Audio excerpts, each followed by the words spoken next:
بسم الله الرحمن الرحيم. سوف أذكر لكم اليوم كيفية العلاج بالماء المثلج أو بالماء الشديد البرودة مع الثلج والاغتسال والشرب منه. قد تستغربوا من هذه المعلومة، لكن سوف أذكر لكم الدليل من الكتاب والسنة. وقد ذكر أن الاغتسال بالماء البارد المثلج أو الماء مع الثلج ينفع علاج للوسواس والخوف والقلق والحزن والهم والاكتئاب وشرور النفس وضيق الصدر وتعكر المزاج، وينفع لنشاط الجسم وتدفق الدم في العضلات وتقوية جهازك المناعي ومقاومة الأمراض، كما أنه ينبه الجهاز العصبي مما يساعد على سرعة ردود الأفعال ونشاط عضلة القلب وقوته وتحمل الأخبار السيئة والمزعجة.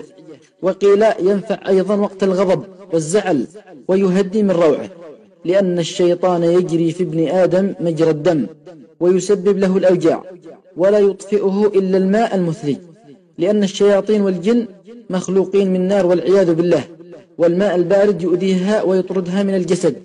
وقد تكلم الشيخ عبد المجيد الزنداني ضمن سلسلة إعجازه العلمي وذكر كل ما قلت وعن تأثير الاغتسال بالماء البارد وتأثيره على الممسوس، وكيف أنه يفسد مركبات المس والسحر. واستدل الشيخ بقوله تعالى: واذكر عبدنا أيوب إذ نادى ربه أني مسني الشيطان بنصب وعذاب، فكان الجواب من ربه: اركض برجلك هذا مغتسل بارد وشراب. فكان الشفاء من الله بالاغتسال بالماء البارد والشرب منه.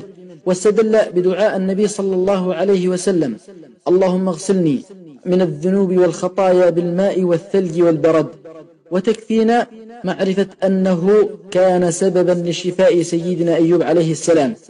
أما عن الاستحمام بالماء الساخن فيقول ابن سينا أن الماء الحار يهلك والجسم وطاقته، وبالرغم من أنه قد تشعر بالخوف من الاستحمام بالماء البارد، إلا أنه عند نهاية الدش وتجفيف الجسم ستشعر بارتياح وهدوء أعصاب ونشاط وحيوية.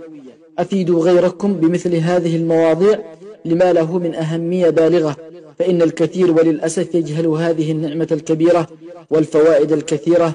جزا الله خيرا كل من شارك هذا الفيديو أو نشره. والسلام عليكم ورحمة الله وبركاته.